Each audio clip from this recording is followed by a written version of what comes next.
سلے ہوئے کپڑے پہننا، سر کو ٹوپی یا پگڑی یا چادر وغیرہ سے ڈھانکنا، ایسا جوتا چپل پہننا جس سے پاؤں کے بیچ کی اونچی والی ہڈی چھپ جائے۔ ناظرین، حج کرنے والوں کے لیے مکروہات احرام بھی جاننا ضروری ہیں تاکہ ان سے بھی ہر حاجی اپنے آپ کو دور رکھ سکے۔ مکروہات میں بدن سے میل دور کرنا، صابن کا استعمال کرنا، کنگھا کرنا شامل ہیں۔ ناظرین، اس کے علاوہ احرام کی حالت میں جائز کام بھی نوٹ فرما لیں: غسل کرنا مگر خوشبودار صابن یا تیل نہ لگانا، احرام کو دھونا، اسے بدلنا، انگوٹھی، چشمہ، بیلٹ اور چھتری وغیرہ کا استعمال کرنا، احرام کے اوپر مزید چادر وغیرہ ڈال کر سونا۔ ان تمام باتوں کو ذہن نشین کر لیں کیونکہ حج کے مقبول ہونے کے لیے ضروری ہے کہ ہر چھوٹی سے چھوٹی بات کا خاص خیال رکھا جائے اور انسان مکمل طور پر رب تعالیٰ کی جانب متوجہ ہو۔ ناظرین، یہ تھے چند احکام جو احرام کے حوالے سے ضروری تھے۔ چلیے اب بات کرتے ہیں حج کے پہلے دن کی، یعنی 8 ذی الحج کی، جو کہ حج کا پہلا دن ہے۔ ناظرین، پہلے بھی ذکر ہوا کہ 7 ذی الحج کی شام کو ہی آج کل عام طور پر زائرین منا آ جاتے ہیں۔ حکم یہ ہے کہ منا آتے ہوئے راستے میں بکثرت تلبیہ اور تسبیحات پڑھتے رہیں۔ اپنی رہائش گاہ سے منا جانے میں ضرورت سے زیادہ سامان نہ لیں، بلکہ صرف اوڑھنے اور بچھانے کی 2 چادر، ہوائی تکیہ، نہانے اور منہ پونچھنے کا تولیہ، دری یا چٹائی، پانی کی بوتل، گلاس، چمچہ، چاقو، چینی، نمک، سوکھا ناشتہ یا ستو، مسواک، ریزر، بلیڈ، کینچی، آئینہ، کنگھی، رسی، چھتری، قے، دست، سر درد، بخار، قبض اور گیس کی دوائیں، 1 عدد سلا ہوا کپڑا اور 1 زائد احرام۔ یہ سب چیزیں پٹھو بیگ میں ڈال لیں۔ کمر بیلٹ جس میں اقامہ یا پاسپورٹ، پہچان پتر یعنی ID کارڈ، آدھار کارڈ، ضرورت کے مطابق سعودی ریال، دیگر ضروری کاغذات، دھوپ کا چشمہ اور موبائل وغیرہ رکھیں۔ چپل، بیگ اور کنکر کی تھیلی بھی ساتھ لے لیں۔ منا پہنچ کر رات منا میں گزاریں۔ 8 ذی الحج کی فجر، ظہر، عصر، مغرب اور عشاء منا میں ہی ادا کریں۔ زیادہ تر تلاوت قرآن کریم، تسبیحات، تلبیہ اور نوافل و دعا کا خوب اہتمام کریں۔ فضول بات چیت میں اور گھومنے میں وقت ضائع نہ کریں۔ یاد رکھیں، 9 ذی الحج کی رات منا میں گزارنا سنت ہے، لہٰذا اگر کسی وجہ سے منا پہنچنے میں تاخیر ہو جائے یا منا نہ پہنچ سکے تو کوئی دم وغیرہ لازم نہیں ہوگا، ویسے قصداً ایسا نہ کرنا چاہیے۔ ناظرین، یہ ہو گیا حج کا پہلا دن، اور اب بات کرتے ہیں 9 ذی الحج یعنی حج کے دوسرے دن کی۔ تو اس بارے میں حکم ہے کہ 9 ذی الحج کی فجر کی نماز جب اجالا ہو جائے تب منا میں ادا کریں، اور نماز کے بعد تکبیر تشریق، اللہ اکبر، اللہ اکبر، لا الہ الا اللہ، واللہ اکبر، اللہ اکبر، وللہ الحمد پڑھیں۔ یہ تکبیر تشریق 9 ذی الحج کی فجر سے 13 ذی الحج کی عصر تک ہر فرض نماز کے بعد مرد عورت سب کو پڑھنا واجب ہے۔ اس کے بعد جب خوب دھوپ نکل جائے تب تیاری کر کے اپنا سامان لے کر تلبیہ، لبیک اللہم لبیک، لبیک لا شریک لک لبیک، ان الحمد والنعمت لک والملک لا شریک لک پڑھتے ہوئے عرفات کے لیے نکل جائیں۔ 9 ذی الحج سے پیشتر یا سورج نکلنے سے پہلے منا سے عرفات کے لیے نکلنا خلاف سنت ہے۔ ویسے آج کل 8 ذی الحج کی شام کو عشاء کے بعد عرفات کے لیے معلم لے جاتے ہیں، اس میں بھی کوئی حرج نہیں، البتہ وقوف عرفہ کا وقت 9 ذی الحج کے دن زوال سے شروع ہوتا ہے۔ عرفات پہنچ کر وادی عرفہ کے علاوہ جہاں چاہیں قیام کریں۔ جبل رحمت کے نزدیک قیام کرنا افضل ہے، لیکن یہ بات یاد رہے کہ اس پہاڑ پر چڑھنا کوئی فضیلت کی چیز نہیں۔ ناظرین، اب بات کرتے ہیں عرفات میں وقوف عرفہ کی۔ ناظرین، حکم یہ ہے کہ عرفات پہنچ کر کھانے وغیرہ سے فارغ ہو کر کچھ دیر آرام کر لیں، پھر زوال سے پہلے غسل کر لیں ورنہ وضو کر لیں۔ زوال ہوتے ہی وقوف عرفہ شروع کر دیں۔ شام تک بکثرت تلبیہ پڑھیں، تیسرا کلمہ پڑھیں، چوتھا کلمہ پڑھیں، خوب توبہ استغفار کریں، خوب رو کر عاجزی کے ساتھ اپنے رب سے دعائیں مانگیں۔ یہ دن خوب مانگنے اور گناہ بخشوانے کا دن، اسے ضائع ہرگز نہ ہونے دیں۔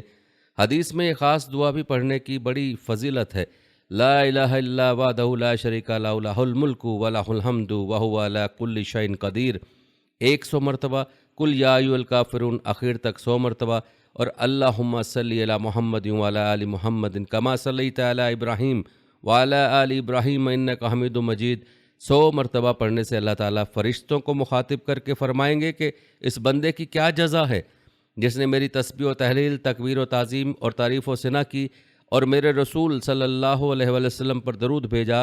اے فرشتوں گواہ رہو کہ میں نے اس کو بخش دیا اور اس کی شفاعت قبول کی، اور اگر وہ اہل عرفات کے لیے بھی شفاعت کرتا تو میں قبول کر لیتا۔ ناظرین، کہا جاتا ہے کہ وقوف عرفہ کھڑے ہو کر کرنا افضل ہے، اور بیٹھ کر بھی جائز ہے، سو کر بھی جائز ہے۔ لہٰذا سہولت کے مطابق کھڑے ہو کر، بیٹھ کر، سو کر، باہر دھوپ میں، چھاؤں میں یا اپنے خیمے میں کہیں بھی کر سکتے ہیں۔ میدان عرفات میں ظہر کی نماز ظہر کے وقت میں اور عصر کی نماز عصر کے وقت میں اکیلے یا باجماعت اذان و اقامت کے ساتھ ادا کریں۔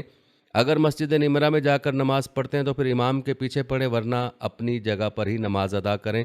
غرض شام تک رب تعالیٰ کی عظمت و کبریائی کو دل و دماغ میں بٹھا کر خوب دعائیں مانگے، اور اپنے لیے، گھر والوں اور رشتہ داروں کے لیے، قیامت تک آنے والی اپنی نسلوں کی دینداری، خیر خواہی اور بھلائی کے لیے دعائیں مانگیں، کیونکہ عرفات کی مانگی ہوئی ساری دعائیں قبول کی جاتی ہیں۔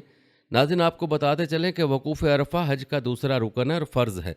بہت سے لوگ دوسروں کی دیکھا دیکھی خود ہی یا معلم کے اصرار پر سورج غروب ہونے سے پہلے ہی عرفات سے نکل جاتے ہیں اور مزدلفہ روانہ ہو جاتے ہیں۔ ناظرین، یہ بات یاد رکھیں کہ سورج غروب ہونے سے پہلے عرفات سے ہرگز نہ نکلیں، ورنہ دم دینا ہوگا۔ ناظرین، وقوف عرفہ کے بعد باری آتی ہے مزدلفہ روانگی اور قیام کی۔ اس بارے میں حکم یہ ہے کہ سورج غروب ہونے کے بعد مزدلفہ کے لیے روانہ ہو جائیں۔ سعودی حکومت کی جانب سے مزدلفہ کی حدود شروع ہونے کی وضاحت بورڈ پر لگی ہوتی ہے، لہٰذا جہاں سے مزدلفہ کی حدود شروع ہوتی ہے اس کے اندر ہی قیام کریں۔ بعض لوگ دوسروں کی دیکھا دیکھی حدود مزدلفہ سے پہلے ہی ٹھہر جاتے ہیں، ان کو دیکھ کر دھوکہ نہ کھائیں، ورنہ مزدلفہ میں آپ پہنچ نہ پائیں گے اور وقوف مزدلفہ نہ ہونے کی بنا پر دم واجب ہو جائے گا۔ مزدلفہ میں جہاں چاہیں قیام کریں، مگر مشعر حرام کے قریب ٹھہرنا افضل ہے۔ یہاں پہنچ کر وضو کر کے عشاء کے وقت میں مغرب اور عشاء دونوں نمازیں جماعت یا منفرد ادا کریں۔ دونوں نمازوں کو ایک ساتھ جمع کرنے کے لیے جماعت سے پڑھنا شرط نہیں، بلکہ بغیر جماعت کے بھی دونوں کو جمع کرنا ہے، یعنی مغرب کو عشاء کے وقت میں ہی پڑھنا ہے۔ دونوں کے لیے ایک اذان اور ایک اقامت ہوگی۔ پہلے مغرب کی فرض نماز پڑھیں، پھر تکبیر تشریق اور لبیک کہیں، اس کے فوراً بعد عشاء کی نماز پڑھیں، اس کے بعد مغرب کی 2 رکعت سنت اور اس کے بعد عشاء کی 2 رکعت سنت اور 3 رکعت وتر پڑھیں۔ اور یہ بات بھی یاد رکھنے کی ہے کہ اگر مغرب کے وقت میں مزدلفہ پہنچ بھی جائیں تب بھی نماز مغرب عشاء کے وقت سے پہلے نہ پڑھیں۔ اور یہ بات بھی یاد رہے کہ یہ رات بڑی مبارک رات ہے، اس رات کا مزدلفہ میں گزارنا سنت موقدہ ہے۔ اس میں ذکر و تلاوت، درود شریف اور دعا خوب دل لگا کر کریں، تلبیہ بھی پڑھیں، کچھ دیر آرام بھی کر لیا جائے۔ رات میں ہی چنے کے دانے کے برابر فی آدمی 70 کنکریاں مزدلفہ سے چن کر تھیلی میں ڈال لیں۔ صبح صادق ہونے پر اذان دے کر فجر کی سنت پڑھیں اور فجر کی نماز باجماعت یا انفراداً ادا کریں۔ اس کے بعد وقوف مزدلفہ شروع کر دیں۔ ناظرین، یاد رہے کہ وقوف مزدلفہ واجب ہے، خواہ تھوڑی ہی دیر کیوں نہ ہو۔ طلوع فجر کے وقت سے طلوع شمس تک وقوف مزدلفہ کا وقت رہتا ہے، لہٰذا اگر کوئی شخص بلا عذر طلوع فجر سے پہلے ہی مزدلفہ سے نکل گیا یا طلوع شمس کے بعد مزدلفہ پہنچا تو دم دینا لازم ہوگا۔ طلوع فجر سے لے کر طلوع شمس تک وقوف مزدلفہ کے دوران دعا میں مشغول رہنا سنت ہے۔ جب سورج نکلنے والا ہو تو مینا کے لیے روانہ ہو جائیں، اور یہ دن 10 ذی الحج یعنی حج کا تیسرا دن ہوگا، اور یہ دن جمرہ عقبہ کی رمی کا دن ہے۔ حکم یہ ہے کہ مینا پہنچ کر جمرہ عقبہ، جو کہ آخری جمرہ کہلاتا ہے اور مکہ کی جانب ہے، اس پر ایک ایک کر کے 7 کنکریاں ماریں۔ کنکری شہادت کی انگلی اور انگوٹھے سے پکڑ کر ہاتھ تھوڑا اونچا کر کے پھینکیں۔ ناظرین، یاد رہے کہ رمی جمار واجب ہے، چھوڑ دینے سے دم واجب ہوگا۔ رمی کی کنکریاں جمرات پر لگنا ضروری نہیں، بلکہ اس کے ارد گرد گول احاطے میں گر جائیں، بس رمی صحیح ہونے کے لیے اتنا ہی کافی ہے۔ بہرحال ہر کنکری مارتے وقت یہ دعا پڑھیں: بسم اللہ اللہ اکبر رغمن للشیطان و رضا للرحمن۔ جمرہ پر پہلی کنکری مارتے لبیک کہنا بند کر دے۔ ناظرین، یہ بات یاد رہے کہ 10ویں ذی الحج کو رمی کا وقت فجر سے شروع ہو کر اگلے دن یعنی 11ویں کی فجر تک ہے، مگر مسنون اور افضل یہ ہے کہ آج کی رمی طلوع آفتاب کے بعد اور زوال سے پہلے۔ رمی کے بعد دعا کے لیے نہ ٹھہریں، بلکہ اپنی قیام گاہ چلے جائیں، اس کے بعد قربانی کریں۔ قربانی تمتع اور قارن پر کرنا واجب ہے اور مفرد پر مستحب ہے۔ قربانی خود کریں یا کسی معتمد ادارے یا شخص سے کروائیں۔ جب یقین کامل ہو جائے کہ قربانی ہو چکی ہے تو پھر حلق یا قصر کر لیں، یعنی مرد حضرات اپنا سر منڈوا لیں یا بال کتروا لیں اور خواتین انگلی کی پور سے زیادہ بال چاروں طرف سے کاٹ لیں۔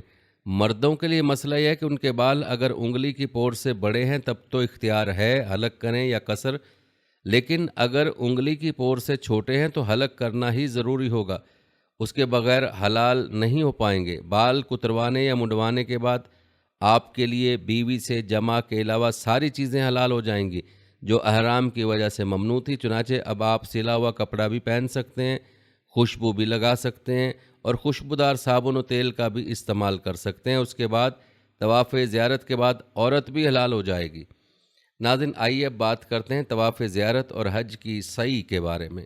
ناظرین، یاد رہے کہ طواف زیارت حج کا آخری رکن اور فرض ہے۔ اس کا وقت 10 ذی الحج سے 12 ذی الحج کے سورج غروب ہونے تک ہے۔ یاد رکھیں، ایام نہر یعنی قربانی کے 3 دنوں کے اندر اگر طواف زیارت نہ کیا تو دم دینا ہوگا اور طواف زیارت بھی کرنا ہوگا۔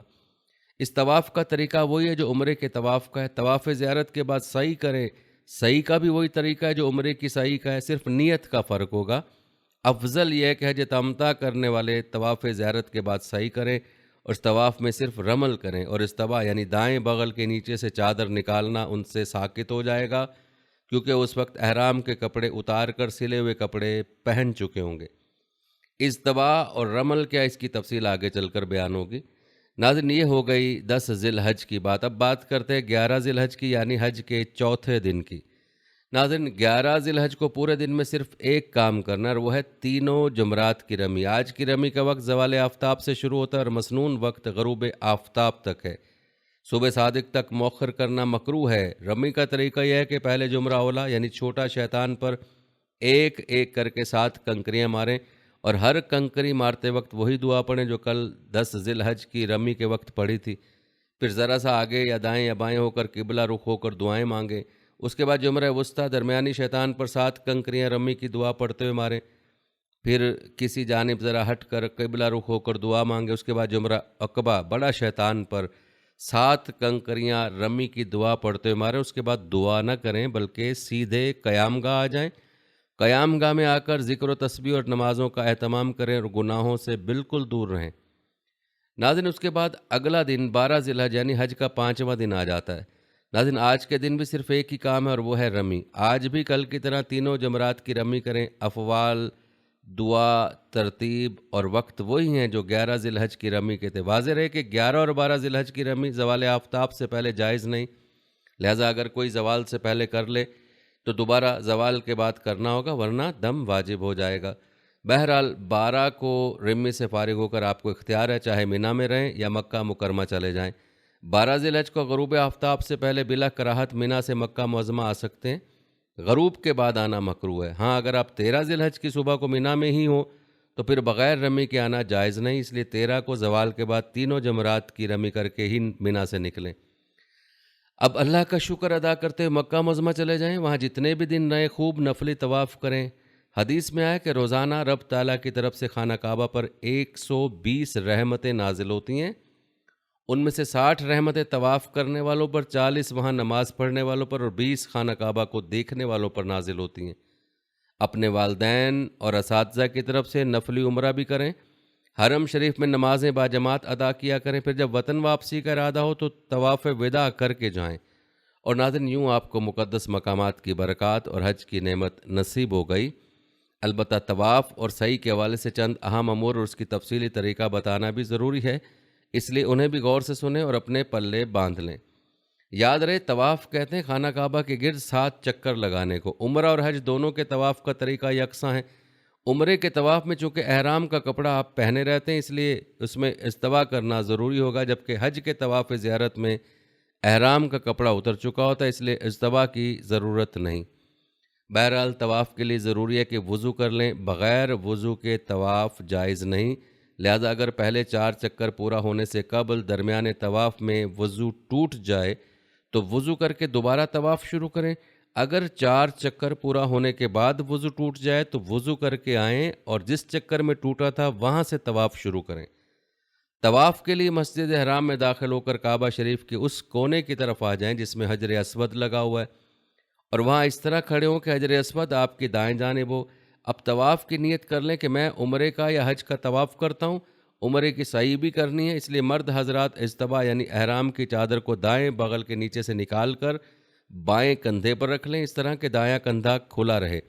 یہ اجتبا پورے طواف میں باقی رکھنا ہے۔ بہرحال اس کے بعد تھوڑا آگے بڑھ کر اس طرح کھڑے ہوں کہ آپ کا سینہ اور منہ حجر اسود کے ٹھیک سامنے ہو جائے۔ اس کے بعد تکبیر یعنی بسم اللہ اللہ اکبر وللہ الحمد کہتے ہوئے دونوں ہاتھوں کو کانوں تک اٹھا کر نیچے گرا دیں جیسا نماز میں اٹھاتے ہیں۔ اس کے بعد حجر اسود کا بوسہ لیں، اگر سہولت ہو یا دونوں ہاتھوں کی ہتھیلیوں کو حجر اسود کی طرف کر کے ہتھیلیوں کا بوسہ لے لیں، اسے کہتے ہیں حجر اسود کا استلام۔ خیال رہے کہ ہاتھوں کو کانوں تک اٹھانا الگ فعل ہے اور حجر اسود کا استلام الگ فعل ہے۔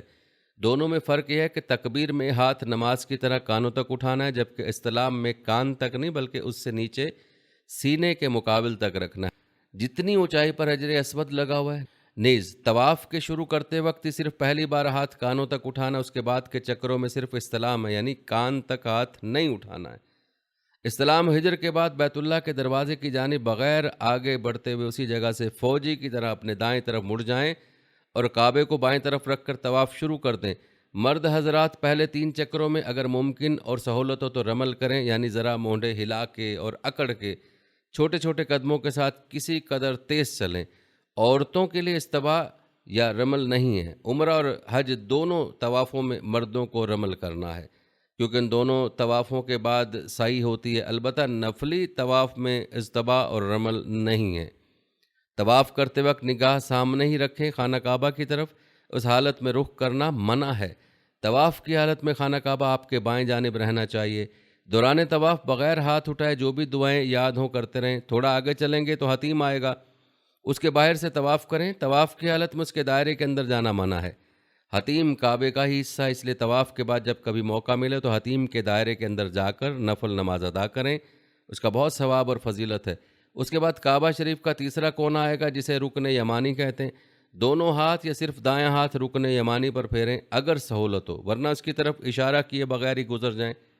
خیال رہے کہ رکن یمانی پر ہاتھ پھیرتے وقت آپ کا سینہ کعبے کی طرف نہ گھومے۔ جب رکن یمانی سے آگے بڑھیں تو یہ دعا بار بار پڑھیں: ربنا آتنا فی الدنیا حسنۃ وفی الآخرۃ حسنۃ وقنا عذاب النار۔ پھر کعبے کا چوتھا کونا یعنی حجر اسود آئے گا۔ حجر اسود کے سامنے پہنچ کر اس کو بوسہ دیں یا اس کی طرف ہتھیلیوں کا رخ کر کے بسم اللہ اللہ اکبر وللہ الحمد کہیں اور ہتھیلیوں کو چوم لیں۔ اس طرح آپ کا ایک چکر پورا ہو گیا۔ اس کے بعد باقی 6 چکر بالکل اسی طرح لگائیں۔ کل 7 چکر لگانے۔ آخری چکر کے بعد بھی حجر اسود کا استلام کریں۔ شروع اور آخر کا استلام ملا کر کل 8 بار استلام ہونا چاہیے۔ طواف مکمل ہونے کے بعد مقام ابراہیم پر آ کر یا مسجد حرام میں کہیں بھی جہاں سہولت ہو 2 رکعت نماز واجب الطواف پڑھیں۔ یہ 2 رکعت ہر طرح کے طواف کے بعد پڑھنا واجب ہے۔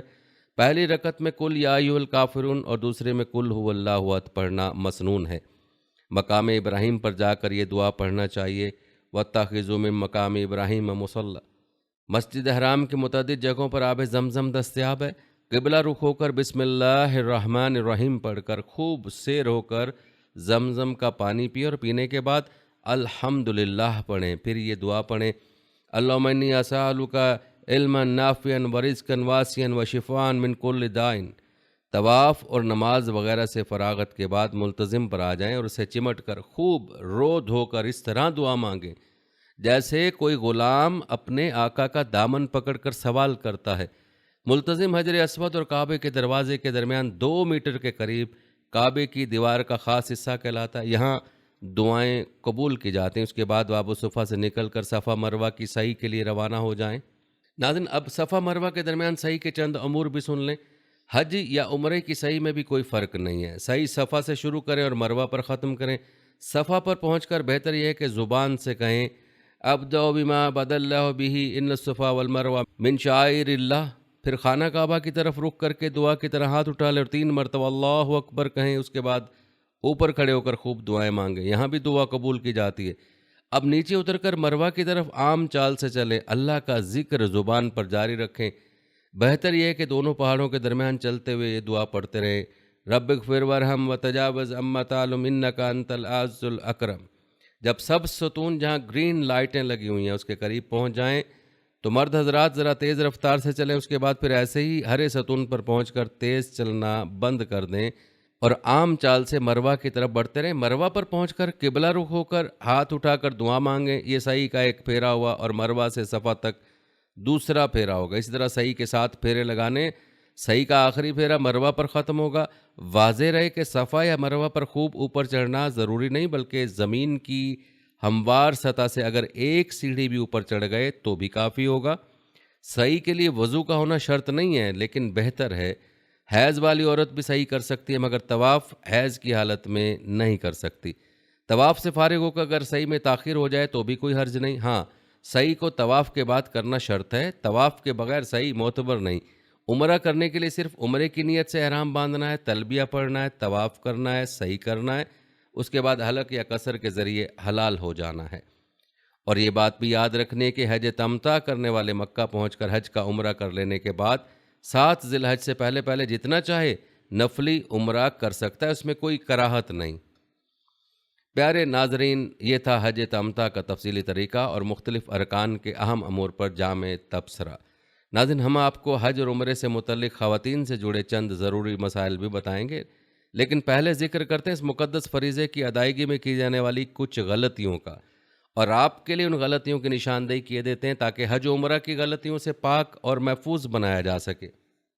سب سے پہلے بات کرتے ہیں حالت احرام کی غلطیوں کی۔ یاد رہے کہ حالت احرام میں خوشبو لگانے اور کوئی خوشبودار چیز مثلا لونگ، الائچی وغیرہ کھانے سے بہت زیادہ بچنے کا حکم ہے۔ بعض اوقات بیلٹ کی جیب میں عطر کی شیشی ہوتی ہے اور جیب میں ہاتھ ڈالنے کے سبب عطر ہاتھوں میں لگ جاتا ہے۔ خوشبو اگر زیادہ لگ گئی تو دم، اور کم لگی تو صدقہ لازم ہوگا۔ یوں ہی احرام کی نیت کے بعد گلاب کا ہار پہن لیا جاتا ہے، حالانکہ گلاب کا پھول خالص خوشبو ہے۔ اگر اس کی مہک لباس میں بس گئی اور قصیر یعنی زیادہ ہے اور 4 پہر یعنی 12 گھنٹے تک اس کپڑے کو پہنے رہے تو اس پر دم ہے، ورنہ صدقہ۔ اور اگر خوشبو تھوڑی ہے اور کپڑے میں ایک بالش یا اس سے کم حصے میں لگی ہے اور 4 پہر تک اسے پہنا رہا تو صدقہ، اور اس سے کم پہنا تو 1 مٹھی گندم دینا واجب ہے۔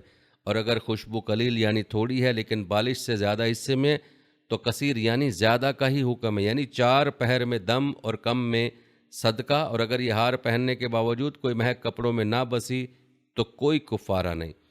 ناظرین، اس کے علاوہ حالت احرام میں اوپر کی چادر بعض اوقات اس طرح درست کی جاتی ہے کہ اپنے یا کسی دوسرے محرم کے سر اور چہرے پر لگتی ہے، بلکہ بعض اوقات تو اوڑھنے والے کے پورے سر کو چھپا لیتی ہے، اور کبھی دیگر محرموں کے منڈے ہوئے سر اس میں پھنس جاتے ہیں۔ بعض چھتری لے کر طواف کرتے ہیں جو دوسرے محرم کے سر پر لگی رہتی ہے۔ یوں ہی اسلامی بہنیں پی کیپ نقاب لگاتی ہیں اور نقاب ان کے چہرے پر مس ہو رہا ہوتا ہے، اور بعض اوقات تیز ہوا چلنے پر چہرے سے چپک بھی جاتا ہے۔ یاد رکھیے، کپڑے سے سر اور چہرے کو بچانے میں احتیاط نہ کی جائے تو بعض صورتوں میں دم اور بعض میں صدقہ لازم ہو سکتا ہے۔ اب خواہ کپڑا جان بوجھ کر لگے یا بھول کر یا کسی دوسرے کی غلطی کے سبب، اس لیے چاہیے کہ اس معاملے میں بہت احتیاط کی جائے۔ ناظرین، یہ تھی احرام کے حوالے سے کی جانے والی غلطیاں۔ اب بات کرتے ہیں طواف میں کی جانے والی غلطیوں کی۔ اکثر اوقات دوران طواف حاجی صاحبان کی ایک تعداد کی پیٹھ یا سینہ کعبہ کی جانب ہوتا رہتا ہے۔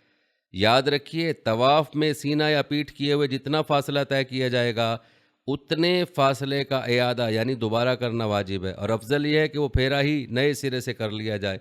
لیکن اگر اعادہ نہ کیا اور مکے سے چلے آئے تو دم لازم ہے۔ اعادہ نہ کرنے پر دم لازم ہونے کا حکم طواف زیارت اور طواف عمرہ میں ہے، جبکہ طواف رخصت اور طواف نفل میں اعادہ نہ کیا تو 1 صدقہ لازم ہوگا۔ یہ بات یاد رکھنے کی ہے کہ طواف کے دوران خانہ کعبہ طواف کرنے والے کے بائیں ہاتھ پر رہنا چاہیے، اور پورے طواف میں خانہ کعبہ بائیں ہاتھ یعنی بائیں مونڈھے کی جانب ہی ہونا چاہیے۔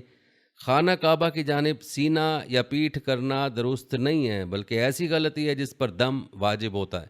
ناظرین، اس غلطی کے علاوہ اعضائے سطر کا چھپانا تمام حالات میں اور بالخصوص طواف میں بہت ضروری ہے، ورنہ بعض صورتوں میں دم لازم ہو جائے گا۔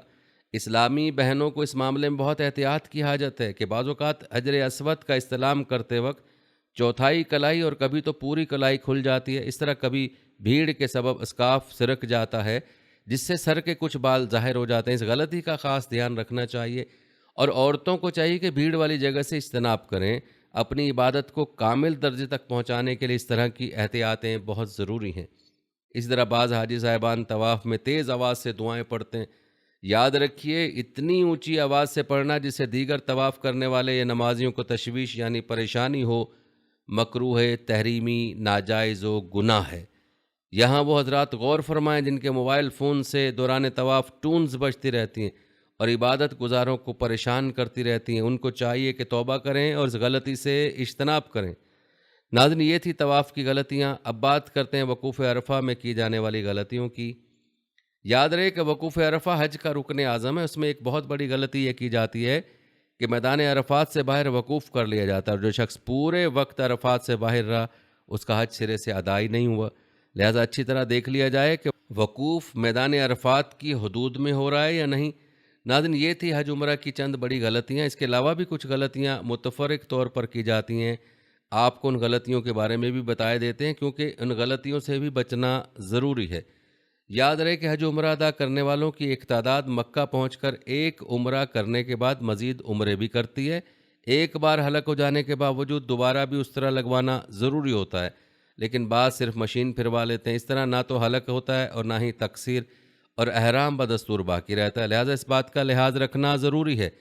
اس طرح بعض صاحبان مکروہ وقت جیسے زوال کے وقت میں کم علمی کے باعث طواف کی نماز پڑھ لیتے ہیں۔ واضح ہے کہ مشہور 3 مکروہ اوقات میں پڑھنے سے یہ نماز ذمے سے ختم نہیں ہوتی بلکہ بدستور واجب رہتی ہے۔ اگر وطن واپس آ گئے تو وطن میں ہی اس نماز کو دوبارہ پڑھنا ضروری ہے۔ اس کے علاوہ جس طواف کے بعد صحیح ہے اس کے 7 پھیروں میں استباء یعنی سیدھا کندھا کھلا رکھنا سنت ہے، تاہم طواف مکمل ہوتے ہی کندھا ڈھانپ لینا چاہیے، لیکن ایک تعداد اسی حالت میں ہی طواف کی نماز پڑھ لیتی ہے، حالانکہ کندھا کھلا رکھ کر نماز پڑھنا مکروہ ہے۔ اسی طرح بعض حاجی صاحبان یوں تو ہر جگہ دندناتے پھرتے ہیں، لیکن معمولی سی بیماری کے سبب دوسروں سے رمی کروا لیتے ہیں۔ اس طرح مرد بلا عذر عورتوں کی طرف سے رمی کر دیا کرتے ہیں، اور چونکہ رمی واجب ہے لہذا ترک واجب کے سبب خواتین پر دم واجب ہو جاتا ہے، لہذا خواتین کے لیے ضروری ہے کہ اپنی رمی خود ہی کریں۔ ناظرین، ایک غلطی جو اکثر دیکھی گئی ہے وہ یہ کہ بعض حضرات زیارت کے لیے طائف جاتے ہیں لیکن واپس پر میقات سے عمرے کا احرام نہیں باندھتے، جبکہ طائف میقات سے باہر ہے، اور مکہ مکرمہ کی طرف میقات کے باہر سے آنے والے کے لیے عمرے کا احرام باندھنا ضروری ہوتا ہے۔ اگر کوئی بغیر احرام باندھے میقات کے باہر سے آ جائے تو اس پر لازم ہے کہ وہ دوبارہ میقات جائے، احرام باندھ کر آئے، اگر نہیں جاتا تو اس پر دم لازم ہوگا۔ ناظرین، حج و عمرہ کرنے والے صاحبان کو چاہیے کہ مکہ مدینہ میں ٹھہرنے کی مدت کا جدول علماء اہل سنت کو بتا کر ان سے پوچھ لیں کہ ہمیں کہاں قصر پڑھنی ہے، کہاں نہیں۔ یوں ہی عرفات اور مزدلفہ میں بھی پوری نماز پڑھنی ہے یا قصر کرنی ہے؟ بعض اوقات جہاں پوری پڑھنی ہوتی ہے وہاں قصر کی جا رہی ہوتی ہے، لہذا اس معاملے میں توجہ دینے کی ضرورت ہے۔ ناظرین، یہ چند موٹی موٹی غلطیوں کا تذکرہ کیا گیا، اس کے علاوہ بھی بہت سی غلطیاں ہیں جو کی جاتی ہیں اور حج و عمرہ جیسی عبادت کو ناقص بناتی ہیں۔ ان غلطیوں کا ہر مسلمان کو علم ہونا چاہیے تاکہ عبادت کا مقصد حاصل ہو سکے اور یہ عبادت آسان طریقے پر مکمل ہو سکے اور اللہ کے ہاں مقبول ہو پائے۔ ناظرین، جن غلطیوں پر دم واجب ہوتا ہے ان غلطیوں سے تو خاص طور پر اجتناب کرنے کی ضرورت ہے، کیونکہ ایک دم سے مراد پوری بکری، بھیڑ یا اونٹ، گائے وغیرہ کے 7ویں حصے کی قربانی ہے۔ مطلب یہ کہ اس غلطی کا کفارہ تبھی ہوگا جب ایک قربانی کی جائے گی، اور اگر غلطی بھی کی اور دم بھی نہ بھرا تو حج کامل نہیں ہوگا۔ اس لیے بہتر یہی ہے کہ حج و عمرے کو اچھے طریقے پر سیکھ کر کرے اور چھوٹی بڑی ہر طرح کی غلطیوں سے اجتناب کیا جائے۔ ناظرین، آپ کو چند مزید ایسی غلطیوں کے بارے میں بتاتے ہیں کہ جن کی جزا میں دم آتا ہے۔ یہ غلطیاں بھی ملاحظہ فرمائیں اور ان کو بھی ذہن نشین کر لیں۔ حالت احرام میں پورے عضو یا اس سے زیادہ کو خوشبو لگانا۔ یاد رہے کہ خوشبودار تیل لگانے کا وہی حکم ہے جو خوشبو کا، اس طرح تیل اور زیتون کا تیل خوشبو کے حکم میں، اگرچہ ان میں خوشبو نہ ہو، البتہ ان کے کھانے، ناک میں چڑھانے اور زخم پر لگانے سے صدقہ واجب نہیں۔ خالص خوشبو جیسے مشک، زعفران، لونگ، الائچی، دار چینی اتنی کھائی کہ منہ کے اکثر حصے میں لگ گئی تو دم دینا ہوگا۔ خوشبو پکائے بغیر کھانے میں ڈالی گئی اور اس کے اجزاء کھانے میں غالب ہو گئے تو دم دینا ہوگا۔ سر پر مہندی کا پتلا خضاب کیا کہ بال نہ چھپے تو ایک دم، اگر گاڑھا خضاب کیا اور پورا دن یا پوری رات لگائے رکھی تو مرد پر 2 دم اور عورت پر بہر صورت 1 دم۔ داڑھی میں مہندی لگانا، پوری ہتھیلی یا تلوے میں مہندی لگانا، حالت احرام میں سلا کپڑا پورا دن یا پوری رات پہنا تو دم واجب ہے، لگاتار کئی دن رہا تو بھی 1 دم ہی واجب ہے۔ اس طرح پورے 4 پہر موزے پہننے سے بھی دم واجب ہوگا۔ سر یا داڑھی کے چوتھائی بال یا زیادہ کسی بھی طریقے سے دور کیے تو دم واجب ہے۔ پوری گردن اور پوری ایک بغل کے بال صاف کرنا، یہی حکم زیر ناف کا ہے۔ ایک ہاتھ یا ایک پاؤں کے پانچوں ناخن کترنا یا 20 ناخنوں کو ایک ساتھ تراشنے سے بھی دم واجب ہوگا۔ طواف زیارت سے پہلے کسی مرد یا عورت سے شہوت کے ساتھ بوس و کنار کرنے اور بدن مس کرنے میں دم واجب ہے۔ وقوف عرفہ سے پہلے جمع کیا تو حج فاسد ہو گیا، اسے حج کے طرح پورا کر کے دم دے اور آئندہ سال میں اس کی قضا کرے۔ وقوف عرفہ اور حلق کے بعد جمع کرنے سے بھی دم واجب ہوگا۔ عمرے میں 4 پھیروں سے قبل جمع کیا تو عمرہ جاتا رہا، دم دے اور عمرے کی قضا کرے، اور 4 پھیروں کے بعد کیا تو دم دے، عمرہ صحیح ہے۔ عمرہ کرنے والے نے طواف و سعی کے بعد حلق سے پہلے جمع کیا تو دم واجب ہے۔ حج قران کرنے والے نے عمرے کے طواف سے پہلے جمع کیا تو حج و عمرہ دونوں فاسد ہو گئے، مگر دونوں کے تمام افعال سر انجام دے اور 2 دم دے اور آئندہ سال حج و عمرہ ادا کرے۔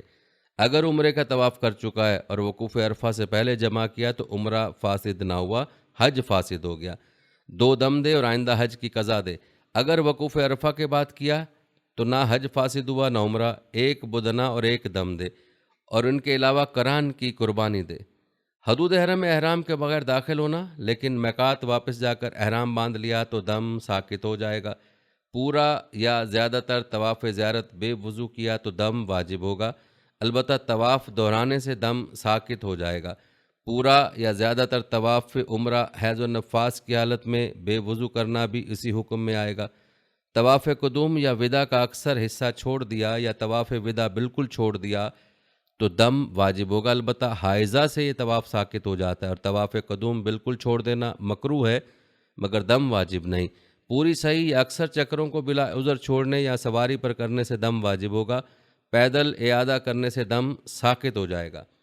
غروب آفتاب سے پہلے عرفات سے نکل جانا لیکن غروب سے پہلے واپس آ کر غروب کے بعد نکلا تو دم ساقط ہو گیا۔ 10ویں کی صبح مزدلفہ میں بلا عذر وقوف نہ کرنے سے بھی دم واجب ہوگا۔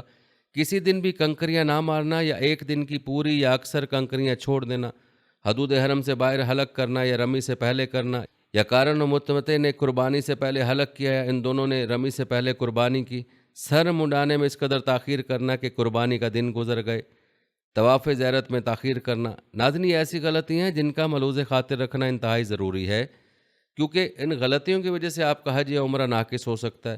بعض صورتوں میں دم یا صدقے سے غلطی کی تلافی ہے، لیکن بعض صورتوں میں آپ کا حج ہی ساقط ہو سکتا ہے۔ اس لیے ضروری ہے کہ ان غلطیوں سے آگاہ ہو کر حج و عمرہ کیا جائے، اور حج و عمرے کے مسائل کو اچھی طرح سے سیکھ لینے کے بعد ہی حج و عمرہ کیا جائے، تاکہ آپ کا وقت اور آپ کا پیسہ ضائع نہ ہو اور آپ کا حج و عمرہ اللہ کے ہاں مقبول بن سکے۔ ناظرین، آئیے اب آپ کو حج اور عمرے میں خواتین سے متعلقہ چند ضروری مسائل بتاتے ہیں۔ حج و عمرے کے حوالے ایک بنیادی سوال یہ پوچھا جاتا ہے کہ مرد اور عورت کے احرام میں کیا فرق ہے، تو غور سے سن لیں کہ مرد احرام میں سلا ہوا کپڑا نہیں پہن سکتا، لیکن عورت کو جائز ہے کہ وہ سلے ہوئے کپڑے پہنے، جس طرح کہ احرام سے پہلے روزمرہ زندگی میں اس کا معمول تھا۔ ہاں، البتہ اپنا چہرہ کھلا رکھے گی، کیونکہ عورت کا احرام اس کے چہرے میں ہے، البتہ سر پہ دوپٹہ اوڑھنا لازم ہے، جبکہ مرد کا احرام سر اور چہرہ دونوں میں ہے، لہٰذا مرد کپڑے سے دونوں کو نہیں ڈھانپ سکتا۔ خواتین کے حوالے سے ایک سوال جو اہم ہے وہ یہ کہ آیا عورت حالت حیض و نفاس میں احرام باندھ سکتی ہے یا نہیں؟ تو اس کا جواب ہے ہاں، عورت حالت حیض و نفاس میں احرام باندھ سکتی ہے، جیسا کہ حضرت ابن عباس رضی اللہ تعالیٰ عنہ روایت کرتے ہیں کہ نفاس اور حیض والی عورتیں غسل کر کے احرام باندھیں اور تمام مناسک حج ادا کریں، سوائے طواف کعبہ کے، جب تک کہ پاک نہ ہو جائیں۔ اگلا مسئلہ جو زیادہ پوچھا جاتا ہے وہ یہ کہ حائضہ دوران حج کون سے امور ادا کر سکتی ہے اور کون سے نہیں، تو غور سے سن لیں کہ حائضہ دوران حج مینا، عرفات، مزدلفہ میں قیام، ذکر، وقوف، رمی جمار اور قربانی کر سکتی ہے۔ علاوہ ازیں مسجد کے بیرونی صحن میں بیٹھ کر ذکر، اذکار اور دعائیں مانگی جا سکتی ہیں، لیکن طواف نہیں کر سکتی۔ حضور نبی اکرم صلی اللہ علیہ وسلم نے حالت حیض و نفاس والی عورت کے بارے میں فرمایا کہ وہ طواف کے سوا حج کے تمام ارکان ادا کرے۔ اس طرح ایک سوال جو اکثر پوچھا جاتا ہے وہ یہ کہ کیا حج و عمرے کے سفر میں شرعی اعتبار سے حیض روکنے کی دوائی کا استعمال جائز ہے؟ تو اس بارے میں اہل علم کا کہنا ہے کہ ہاں، خواتین اس مبارک سفر میں ایسے عارضے سے بچنے کے لیے ادویات استعمال کر سکتی ہیں؟ اس حوالے سے حضرت عبداللہ بن عمر رضی اللہ عنہما سے جب پوچھا گیا کیا عورت ایسی دوا استعمال کر سکتی ہے جس کی وجہ سے وہ واپسی تک حیض سے محفوظ رہے، انہوں نے فرمایا میں اس میں کوئی حرج محسوس نہیں کرتا، بلکہ فرمایا اس سلسلے میں پیلو کا پانی مفید ہوتا ہے۔ اس کے علاوہ خواتین سے متعلق ایک اہم مسئلہ یہ ہے کہ حرمین شریفین میں بعض خواتین مردوں کے ساتھ نماز باجماعت ادا کرتی ہیں، ان کے بارے میں کیا حکم ہے؟ تو یاد رہے کہ حرمین شریفین میں خواتین نماز میں مردوں کی طرح مسجد میں پہنچتی ہیں، اگرچہ وہاں عورتوں کے لیے دروازہ بھی مخصوص ہے اور نماز کی جگہ بھی الگ متعین ہے، مگر خاص حج کے دنوں میں حاجیوں کی بے انتہا کثرت کی وجہ سے وہ اپنی جگہ نہیں پہنچ پاتی، اس لیے مردوں ہی کے درمیان کھڑی ہو کر نماز شروع کر دیتی ہیں۔ ایسا کرنا جائز نہیں۔ یاد رہے کہ جس طرح خواتین کو اپنے وطن میں گھروں میں نماز پڑھنا افضل ہے، اسی طرح مکہ مکرمہ اور مدینہ منورہ میں بھی ان کو نماز گھر میں بغیر جماعت کے پڑھنا افضل ہے، اور مسجد حرام میں اور مسجد نبوی صلی اللہ علیہ وسلم میں نماز کا جو اجر مردوں کو ملتا ہے، یہی ثواب عورتوں کو گھروں میں نماز پڑھنے سے مل جاتا ہے۔ اس لیے وہاں کے قیام کے دوران عورتوں کو اپنی قیام گاہ میں ہی نماز پڑھنا چاہیے۔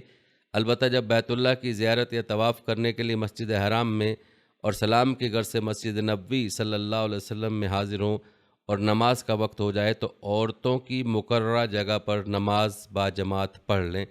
لیکن یاد رہے کہ اگر کوئی عورت اتفاقی طور پر عین نماز کے وقت مردوں کی صفوں میں پھنس جائے اور نکلنا مشکل ہو تو اس وقت اس کو بغیر نماز کے جہاں بھی ہو خاموش بیٹھ جانا چاہیے اور جماعت میں ہرگز شامل نہ ہو، کیونکہ مردوں کے برابر میں جماعت میں شامل ہونے سے دائیں بائیں کے ایک ایک مرد کی اور پیچھے کے ایک مرد کی نماز فاسد ہو جاتی ہے۔ لہٰذا جب امام نماز سے فارغ ہو جائے تو تنہا کسی مناسب جگہ پر حتی الامکان مردوں سے الگ ہو کر نماز ادا کر لے۔ اگر دوران طواف اتفاقاً نماز کا وقت ہو جائے تو اذان ہوتے ہی جلد ہی طواف پورا کر کے عورتوں کی مقررہ جگہ پہنچ کر جماعت سے نماز پڑھ لے۔ اگر طواف ختم کر کے مناسب جگہ پہنچنا ممکن نہ ہو تو طواف کو درمیان میں چھوڑ دیں اور نماز کے بعد اسی جگہ سے طواف شروع کر کے مکمل کر لیں جس جگہ سے چھوڑا تھا۔ ناظرین، اگلا مسئلہ بھی اہم ہے اور اکثر پوچھا جاتا ہے کہ اگر عورت حج کے دوران چہرے کا پردہ کرنے کے لیے کسی چیز یا پنکھے کا استعمال کرتی ہے تو ایسی صورت میں وہ چیز یا پنکھا ماتھے، ناک یا منہ کو مس کر لے تو اس بارے میں کیا حکم ہے؟ تو اس حوالے سے حدیث ملاحظہ فرمائیں کہ حضرت ابن عمر رضی اللہ تعالیٰ عنہ سے روایت ہے کہ حضور نبی اکرم صلی اللہ علیہ وآلہ وسلم نے فرمایا عورت حالت احرام میں نقاب اور دستانے نہ پہنے۔ اس حدیث کے پیش نظر اگر عورت حج کے دوران چہرے کا پردہ کرنے کے لیے کسی چیز یا پنکھے کا استعمال کرتی ہے تو ایسی صورت میں اسے احتیاط کرنی ہوگی کہ جس چیز یا پنکھے وغیرہ سے وہ چہرہ ڈھانپ رہی ہے وہ ماتھے، ناک یا منہ کو مس نہ کرے، کیونکہ چہرے کے ساتھ مس ہونے کی صورت میں اس عورت پر صدقہ فطر کے برابر صدقہ ادا کرنا واجب ہوگا۔ ایک اور مسئلہ یہ بھی پوچھا جاتا ہے کہ کیا عورت مرد کی طرح اونچی آواز میں تلبیہ کہہ سکتی ہے؟ تو اس کا جواب ہے جی نہیں، عورت مرد کی طرح اونچی آواز میں تلبیہ نہیں کہہ سکتی، البتہ اتنی آواز میں کہنا جائز ہے جسے وہ خود سن لے۔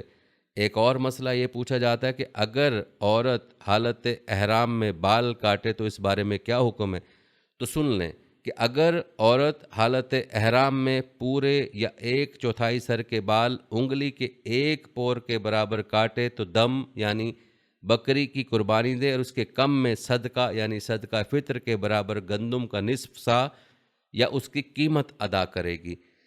پیارے بھائیوں اور پیاری بہنوں، ایک اہم مسئلہ یہ ہے کہ طواف کے دوران اگر عورت حائضہ ہو جائے تو اس کے لیے کیا حکم ہے؟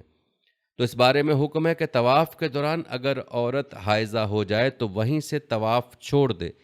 اگر عمرہ یا حج کا طواف تھا تو پاک ہونے کے بعد مکمل کر لے، اور اگر نفلی طواف شروع کر دیا تھا تو بھی بعد میں اسے ادا کرے، کیونکہ اگر کوئی نفلی کام شروع کرنے کے بعد چھوڑ دیا جائے تو اسے مکمل کرنا ضروری ہوتا ہے۔ ایک اور اہم مسئلہ جو پوچھا جاتا ہے وہ یہ کہ اگر کسی عورت نے حالت حیض و نفاس میں یا بے وضو طواف کیا تو اس کے لیے کیا حکم ہے؟ تو اس کا حکم یہ ہے کہ اگر عورت نے حالت حیض و نفاس میں یا بے وضو مکمل طواف یا 4 پھیرے کیے تو دم دے، اور 4 پھیرے سے کم بے وضو کیا تو ہر پھیرے کے بدلے صدقہ دے۔ اسی طرح ایک سوال یہ بھی پوچھا جاتا ہے کہ کیا خواتین بھی مردوں کی طرح رمل کریں گی؟ تو اس کا جواب ہے جی نہیں، خواتین مردوں کی طرح رمل نہیں کریں گی، یہ صرف مردوں کے لیے سنت ہے۔ ایک اور سوال جو پوچھا جاتا ہے وہ یہ کہ کیا وقوف عرفات کے لیے حیض و نفاس سے پاک ہونا شرط ہے؟ تو اس کا جواب ہے جی نہیں، عورت کو ایام حج میں حیض کا آنا ان امور کی ادائیگی کے لیے رکاوٹ نہیں، وقوف عرفات، وقوف مزدلفہ اور رمی جمار۔ خواتین کے حوالے کہاں مسئلہ جو پوچھا جاتا ہے وہ یہ کہ عورت کے لیے حج کے دوران سر کے کتنے بال کٹوانے کا حکم ہے؟ تو غور سے سن لیں کہ عورت پر انگلی کی ایک پور کے برابر بال کٹوانا لازم ہے، جیسا کہ حضرت عبداللہ بن عباس رضی اللہ عنہما سے مروی ہے کہ حضور نبی اکرم صلی اللہ علیہ وآلہ وسلم نے فرمایا، حلق یعنی سر مڈانا عورتوں کے لیے نہیں ہے، عورتوں کے لیے تقصیر یعنی انگلی کے ایک پور کے برابر بال کاٹنا ہے۔ اور یاد رہے کہ خواتین کو قصر سے وہی ثواب ملے گا جو مردوں کو حلق کروانے سے ہوتا ہے۔ ایک اور مسئلہ جو پوچھا جاتا ہے وہ یہ کہ اگر کسی خاتون کو طواف زیارت افاضہ کرنے سے پہلے حیض آ جائے تو اس کے لیے کیا حکم ہے؟ تو اس کا جواب ہے کہ اگر کسی عورت کو طواف زیارت کی ادائیگی سے پہلے حیض آ گیا تو طواف نہ کرے، بلکہ اس وقت تک تاخیر کرے جب تک کہ پاک نہ ہو جائے، اگرچہ ایام نہر گزر جائیں، اور اس پر تاخیر کی وجہ سے کوئی دم لازم نہیں آئے گا۔ البتہ ایام نہر میں پاک ہونے کے بعد اس کو اتنا وقت مل گیا تھا کہ طواف کے اکثر چکر یہ ادا کر سکتی تھی، اور پھر اس نے تاخیر کی تو دم لازم آئے گا۔ اور اگر اس نے وقوف عرفات اور طواف زیارت ادا کر لی اور طواف وداع کے وقت اس کو حیض آ گیا تو طواف وداع اس سے ساقط ہو جائے گا اور اس پر کوئی فدیہ بھی واجب نہ ہوگا۔ حضرت عائشہ رضی اللہ عنہ سے مروی ہے کہ حضور نبی اکرم صلی اللہ علیہ وسلم کی خدمت میں ذکر کیا گیا کہ حضرت صفیہ بنت حی کو ایام منا میں حیض آ گیا ہے۔ آپ صلی اللہ علیہ وآلہ وسلم نے فرمایا کیا وہ ہمیں روکنے والی ہے؟ صحابہ نے عرض کیا انہوں نے طواف زیارت کر لیا ہے۔ حضور نبی اکرم صلی اللہ علیہ وسلم نے فرمایا اب کوئی بات نہیں۔ حضرت عائشہ رضی اللہ عنہا سے مروی ہے کہ عورت طواف زیارت کر چکے اور پھر اسے حیض آئے تو وہ چلی آئے تو اس صورت میں اس پر کچھ واجب نہیں۔ ناظرین، بیان کیے گئے مسائل کے علاوہ بھی چند اہم مسائل ہیں جن کا علم ہونا ضروری ہے۔ مثلاً ایک سوال جو بہت زیادہ پوچھا جاتا ہے اور بہت ہی اہم ہے وہ یہ ہے کہ کیا عورت محرم کے بغیر سفر اور حج کر سکتی ہے؟ تو اس حوالے سے حضرت ابو سعید خدری رضی اللہ تعالیٰ سے مروی حدیث مبارکہ میں ہے کہ حضور نبی اکرم صلی اللہ علیہ وسلم نے فرمایا عورت کے لیے جائز نہیں کہ وہ 3 دن سے زیادہ مسافت کا سفر تنہا طے کرے۔ پرانے وقتوں میں سفر بہت کٹھن اور پرخطر ہوتے تھے، زیادہ تر سفر پیدل یا گھوڑوں اور اونٹوں پر کیا جاتا تھا۔ ایک شہر سے دوسرے شہر جانے میں کئی کئی ہفتے صرف ہو جاتے تھے، اس لیے حضور نبی اکرم صلی اللہ علیہ وسلم نے عورت کو تنہا 3 دن سے زیادہ کا سفر کرنے سے منع فرما دیا تاکہ اس کی عفت و عصمت کی حفاظت ہو، بلکہ ایک روایت میں تو 2 دن کے الفاظ بھی ہیں۔ انہی سفری تکالیف اور خطرات کے باعث آپ صلی اللہ علیہ وسلم نے خواتین کو تنہا حج کرنے سے بھی منع فرمایا ہے۔ حضرت ابو امامہ باہلی رضی اللہ عنہ سے مروی ہے کہ حضور نبی اکرم صلی اللہ علیہ وسلم نے فرمایا مسلمان عورت کے لیے جائز نہیں کہ اپنے خامند یا کسی محرم کے بغیر حج کرے۔ انہی احادیث اور احکام شریعت کی روشنی میں وضع کیے گئے سعودی عرب کے مروجہ قوانین کے مطابق کسی عورت کو محرم کے بغیر حج یا عمرے کا ویزا ہی جاری نہیں کیا جاتا، لہٰذا موجودہ دور میں عورت کا محرم کے بغیر حج یا عمرہ کرنا ممکن ہی نہیں ہے۔ البتہ ہمیں اس علت اور پس منظر کا بھی جائزہ لینا چاہیے جس کی بنا پر عورت کو محرم کے بغیر 3 دن سے زیادہ مسافت کا سفر اور حج کرنے سے منع فرمایا گیا۔ در حقیقت منع کا یہ حکم اس لیے دیا گیا تھا کہ قدیم زمانے میں سفر بہت کٹھن اور پر خطرات ہوتے تھے، سفر پیدل یا جانوروں پر کیا جاتا تھا اور کئی کئی ہفتے اور مہینے سفر میں صرف ہوتے تھے۔ نیز دوران سفر چوروں، ڈاکوؤں اور لٹیروں کا بھی بہت زیادہ خطرہ ہوتا تھا، لہٰذا عورت کی عصمت و حفاظت اور سفری تکالیف و خطرات کے پیش نظر اسے اکیلے سفر کرنے سے منع فرما دیا گیا۔ محرم در حقیقت حفاظت کے لیے ہوتے تھے۔ آج ذرائع مواصلات بہت ترقی کر گئے ہیں، بے شمار سفری سہولیات و آسانیاں میسر آ چکی ہیں، دوران سفر سیکیورٹی وغیرہ کے مسائل بھی نہیں رہے اور حج کی ادائیگی کا باقاعدہ نظام ترقی پا چکا ہے۔ حکومتی سطح پر گروپ تشکیل دیے جاتے ہیں جو محرم کی طرح ہی خواتین کو تحفظ فراہم کرتے ہیں اور خواتین کو اس طرح کے مسائل و خطرات کا سامنا نہیں کرنا پڑتا جو پرانے وقتوں میں درپیش ہوتے تھے۔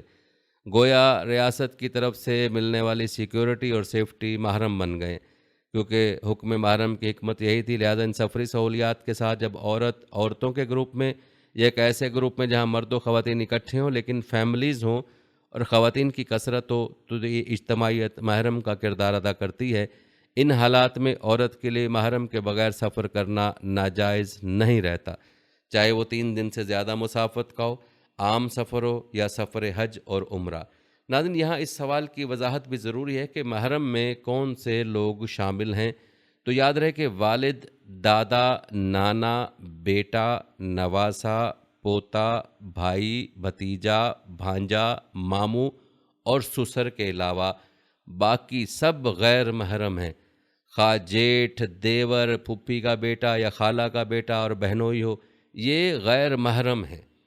ایک سوال یہ بھی پوچھا جاتا ہے کہ کیا عورت خامند کی اجازت کے بغیر حج ادا کر سکتی ہے؟